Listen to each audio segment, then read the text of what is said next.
Hello and welcome to RT Magazine, a show about Middletown High School, its students, and the community. News about you and for you. I'm Luke McClister. In this week's episode, RT reporter Ryan Lawler interviews poll worker Barry Eisenhower on the voting process amidst COVID. Spencer Mawazid interviews former MHS student waiting out the pandemic in Florida. Sean Velez recommends you to watch one of his favorite shows before it leaves Netflix next year. And we get a look of part 2 of the Vandry Sisters Cookie Roulette Challenge. This week's episode is brought to you by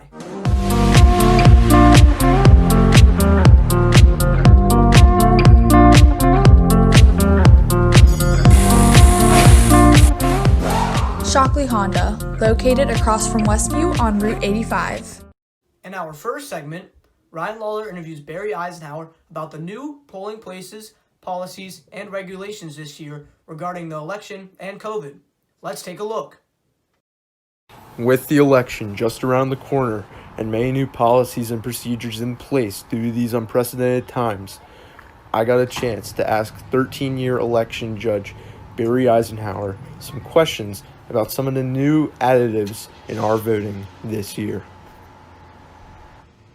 You may go to the Middletown Volunteer Fire Company Activity Center and place your vote from 7 a.m. until 8 p.m. Monday through November 2nd. Then on the general election, which is November 3rd, you may also vote at the Middletown Valley Fire Company Activity Center, and in addition, the Middletown High School is available for the general election voting. At the voting centers, we take many precautions, especially during this COVID time. We sanitize all of our voting stations. Additionally, we wipe down each and every pen that the voter may use. We wear masks. We also use social distancing and practice all the necessary precautions during this time. Should long lines be a concern to the voters? Well, not really. Every voter will get a chance to vote. Even if you are in a line and it's 8 o'clock when the polls close, you will still be allowed to vote, as each voter may come in and vote if they're in the line. We try to keep our lines at social distance and allow voters into the facility using the specified number of people allowed in the room. For more information on voting, visit frederickcountymd.gov for additional information on voting and other resources needed.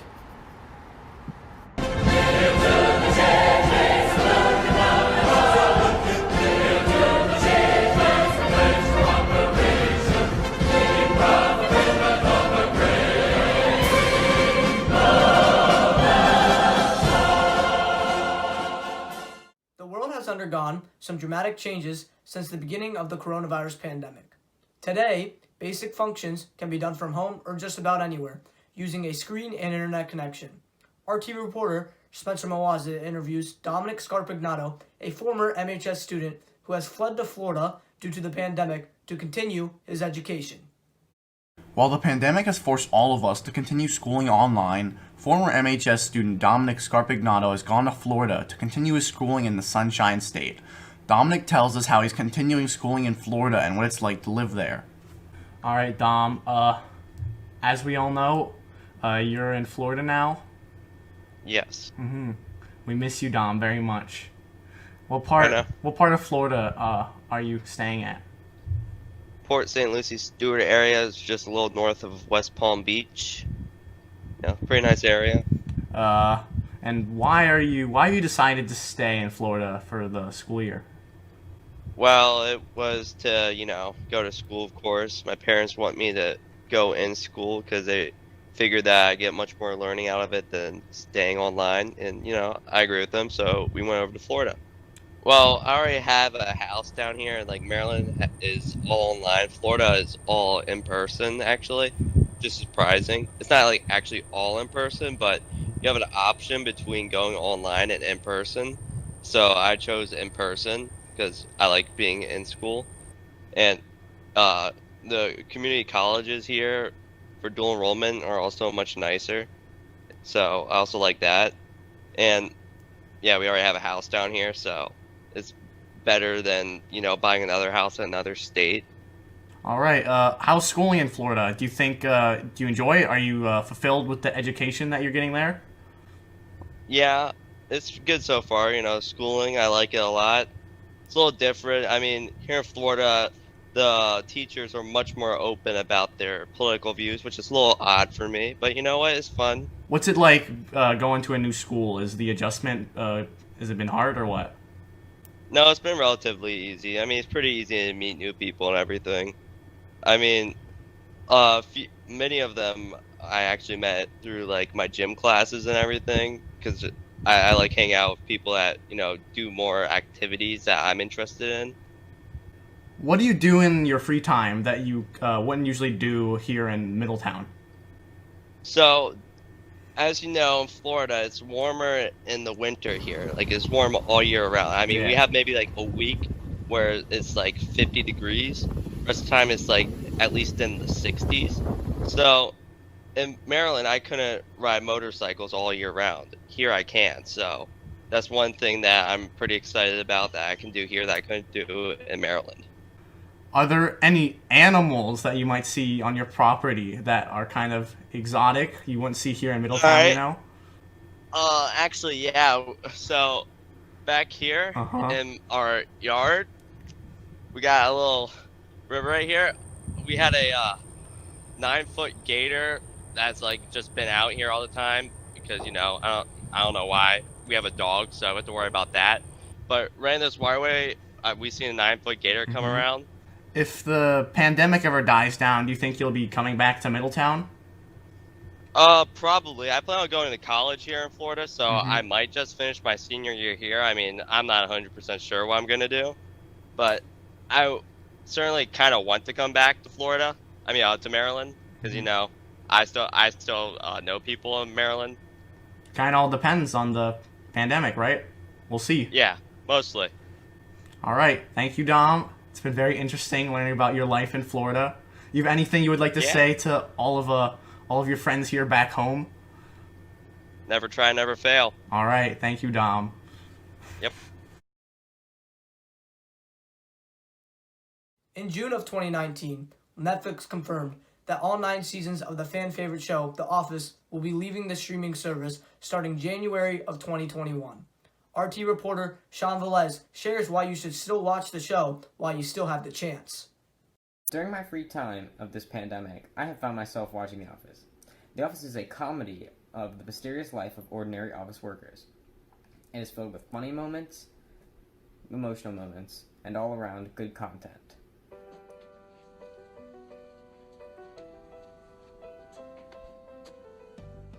Great practical joke, Jim. Got me go to the annex. No, God! No, God, please, no! No! No! No! What is this? Happy holidays, Dwight. But do not open it till Christmas. You're so pathetic. How long did this take you? 3 hours? 5 minutes, actually. I am a black belt in gift wrapping. Yeah, no such thing. They don't give out black belts for things that are stupid. Well, I hope it was worth it, because I'm going to take it apart in about 5 minutes. I think I'll take you a little bit longer than that. Really? If I can skin a mule deer in less than 10 minutes, I ought to be able to cut my way. If I had to rate The Office out of 10, I would probably give it an 8. I say this because of the first and last season. If anybody who has tried to watch The Office has probably only seen the first season, and if not, hasn't even gone through it. So if you have found yourself during this pandemic bored or unentertained by anything, go watch it now on Netflix. By January 1st, 2021, The Office will be on Peacock instead of Netflix. Last week in RT Plus, Morgan and Lydia Vandry shared with us an amusing segment using some interesting cookie and condiment combinations. Let's take a look at part 2 of the challenge.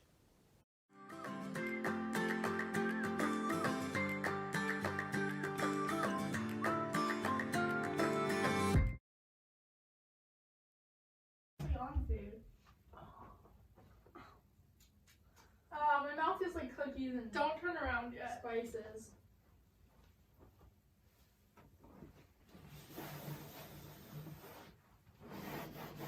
What is happening over there? Okay, you can turn around. What is it?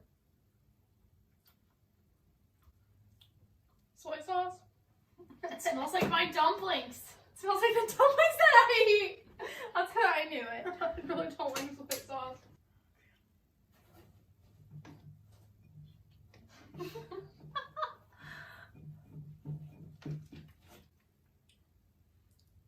It's soy sauce. No, I got so much. Why did you tell me to get so much? Oh, it's not gonna. It's not gonna taste very good. It's just like sour.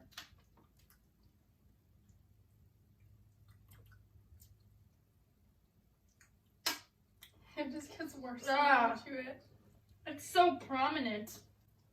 The taste is so prominent with the cookie. It's, for some reason, it like enhances the flavor of the soy sauce. Oh no, it's taking me back to the dumplings, and it like messing with my mind. No, I don't like that at all. It's still tied. So what happens if it's not tied? We go into bonus rounds. We find one of Grandma's foods and we get some. Oh no. This is the one that matters. I don't know. I feel like for this one we should take like a giant scoop and don't look at it. Just do it. Okay. Like don't look at it while you eat it. Just put it in your mouth. Don't look at it? You just put it in your mouth. But then you won't see it. Yep.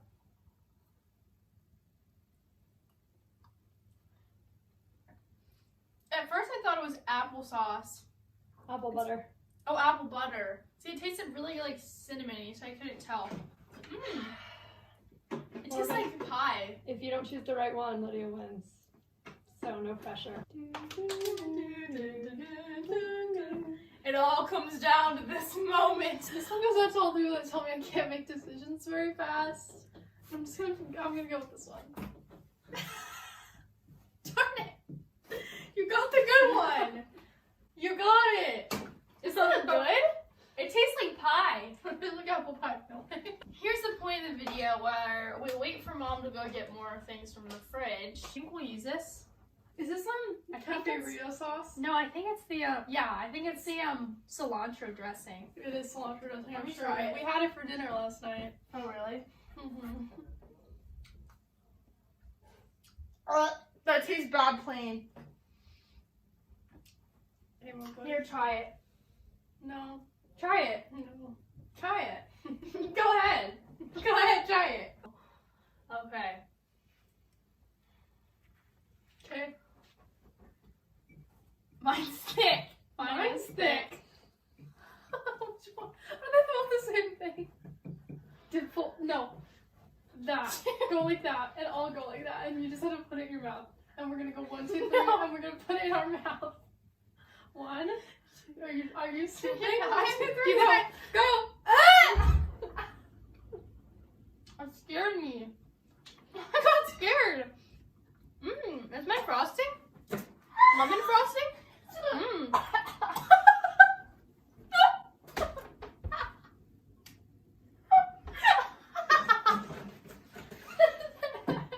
Your teeth are yellow. Yellow. Like so much mustard. I don't think I've ever seen anyone eat that much mustard in one bite in my life. That is the most disgusting thing I've ever put in my mouth. Is it actually? It's like a spoonful of mustard. Well, I win the challenge. I am the Cookie Roulette Challenge. The winner. I'm the champion. And Morgan lost.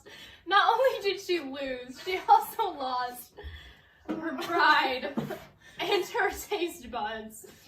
Oh, I wish I could lose my taste buds. Your siblings ever ask you to do things with them? Just playing on the safe side, just say no. Thanks for watching the Cookie Roulette Challenge!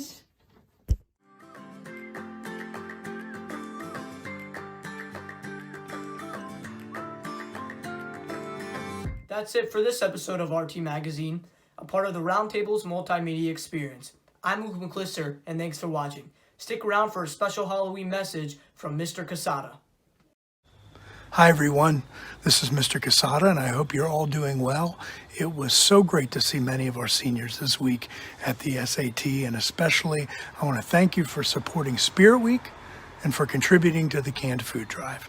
It will make a huge difference for the families in our community.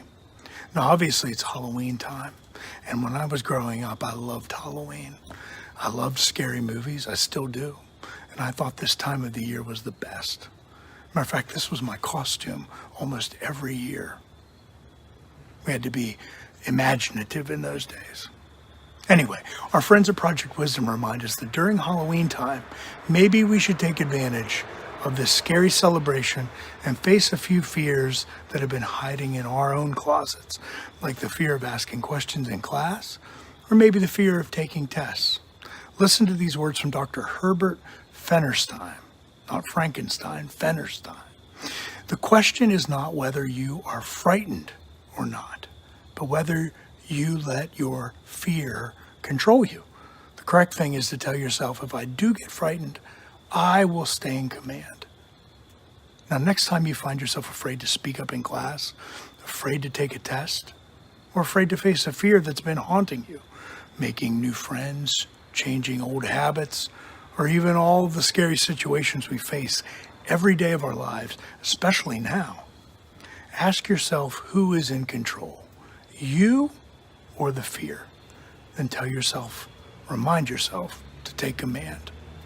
Remember, as our 32nd president, Franklin Delano Roosevelt, said in his 1933 inauguration speech, paraphrasing the great author Henry David Thoreau, the only thing we have to fear is fear itself. Thank you, everyone, and happy Halloween.